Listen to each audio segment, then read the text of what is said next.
YouTube, what's going on? It's your boy Trix. We're back at it again today. This time, we're using an extra mill deck.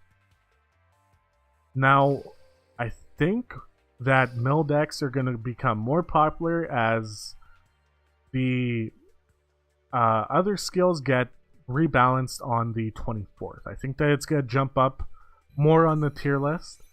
Specifically, this is an extra version, which I find is very useful because if you're in a tough spot and you extra into another Kuriboh, or let's say another Trap Hole, or even another Yuki-Onna, I mean, you're going to be able to stall your opponent out that way as well.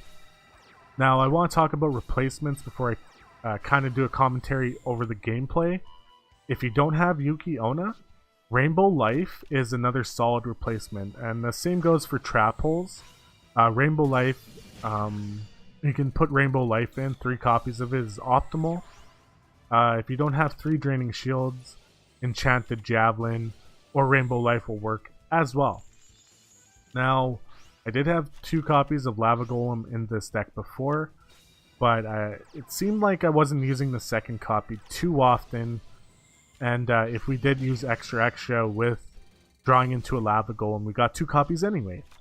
So I decided to add in a Sphere Kuriboh for extra defense, so we can get our Warm Worm and our Shadow Scout onto the field, and then mill our opponent out that way.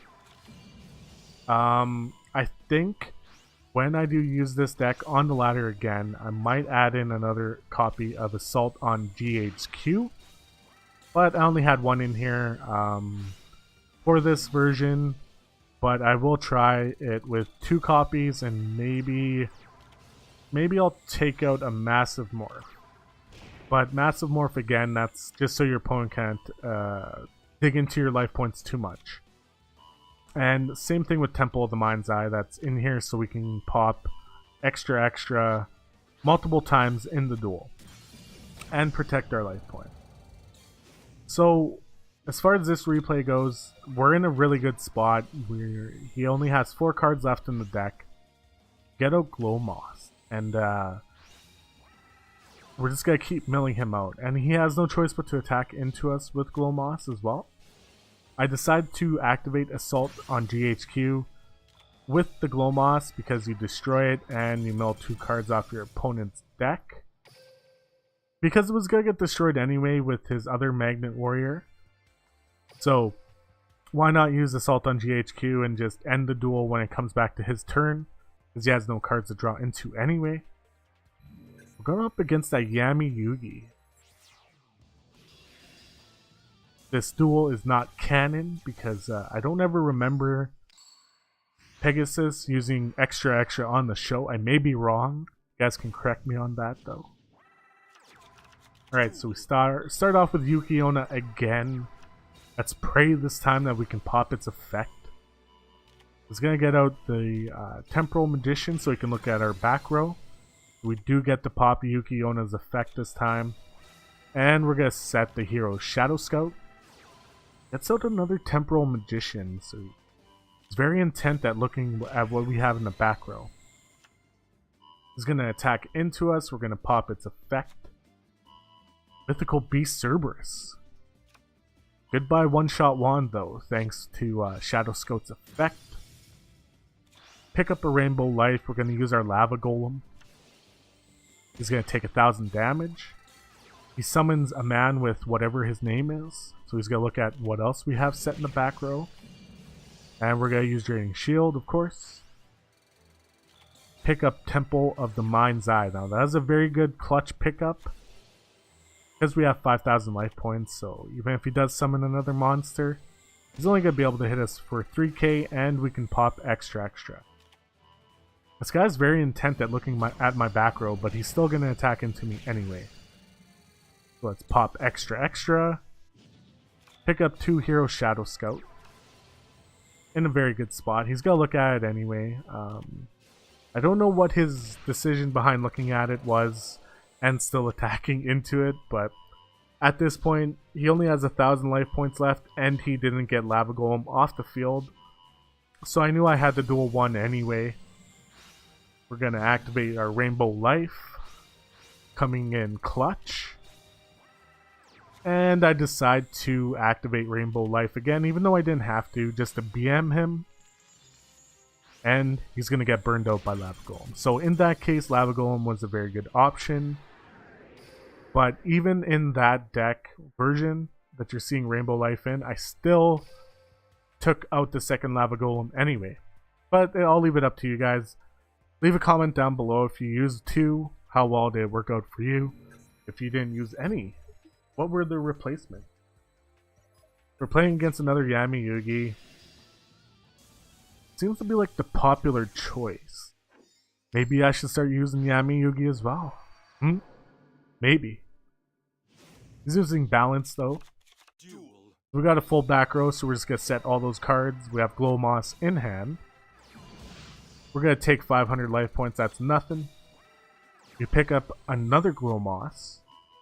And we're gonna attack into him and get Glow Moss's effect working. Summons a Legion of the Fiend Jester. So he's definitely using a Dark Magician deck. But we're gonna get Glow Moss's effect working very well. And like I said, you can have 2 copies of Glow Moss in here, but I don't know, I kind of value having Temple of the Mind's Eye, two copies of that, because we can protect our life points a little bit more with it. So he's going to attack into us again. Ends his battle phase because he drew a monster. And I decide to flip up Hero Shadow Scout and activate Assault on GHQ with it. So that's 5 cards total that we're milling from his deck. And we have a Warm Worm and Glow Moss in hand, so it's looking pretty good for us anyway. Set the Warm Worm, cause him to draw a card. We can attack him directly because it was a spell. Activates Wonder Wand. Activates Legion of the Fiend Jester. Decides to get out a Dark Magician. Uses Premature Return to get a Treeborn Frog. Econ Take, and he gets out another Dark Magician. At this point it's a little too late though, because he attacks into Warm Worm. There goes his last card on his deck. We're going to Draining Shield. He activates Dedication Through Light and Darkness, which allows him to special summon his Dark Magician of Chaos, and I decide to Massive Morph it anyway. Picks up Dark Magic Attack. Pick up a Rainbow Life, and he decided to dip out before he lost anyway. GG. And like I said, we got 3 replays against Yami Yugi. All of these are canon. All of these happened on the show.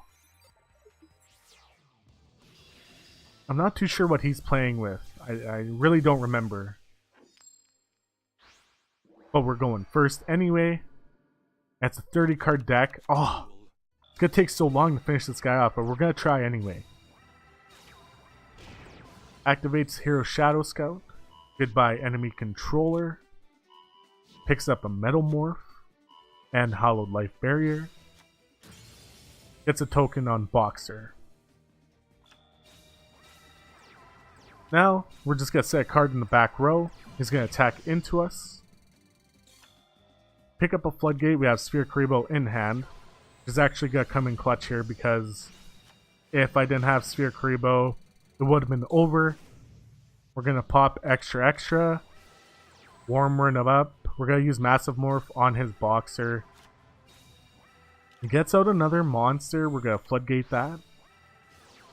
He uses Storm, but we can still chain our Massive Morph and Assault on GHQ. So I decide to do that because I know he can't attack me directly anyway.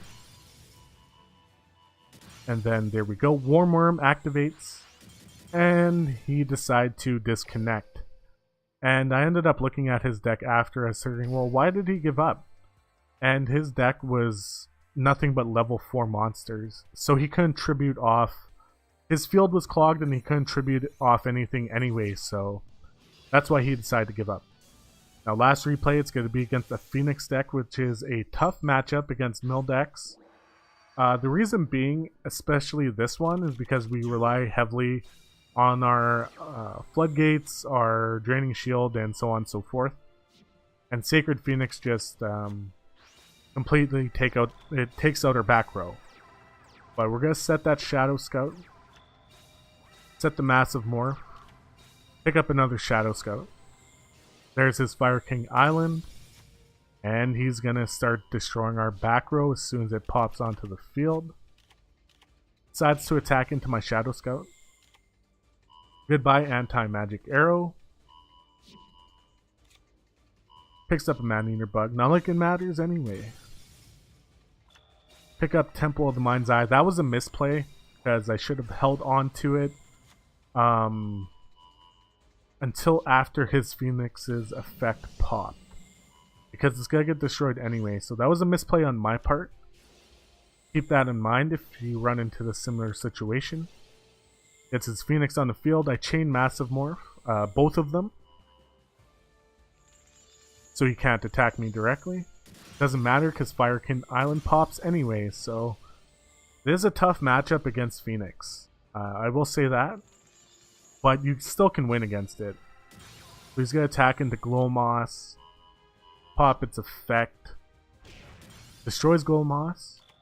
And we pick up a Hero Shadow Scout. We don't have any back row for him to destroy anyway. Gets out both Phoenixes. Activates Beatdown. Attacks into Hero Shadow Scout. He's going to draw 3 cards. Goodbye, Fire King Island. Attacks into my other Hero Shadow Scout. And that's it, because he can't draw any more cards. But it is a tough matchup for this deck against Phoenix.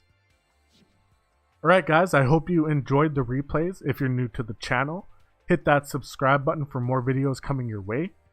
Drop a like on the video and leave a comment on what cards you didn't have or you added it in. I like hearing what you guys do with the deck. I show you a base, you guys can improve upon it. But I hope you guys all enjoyed the video and we'll see you in the next one.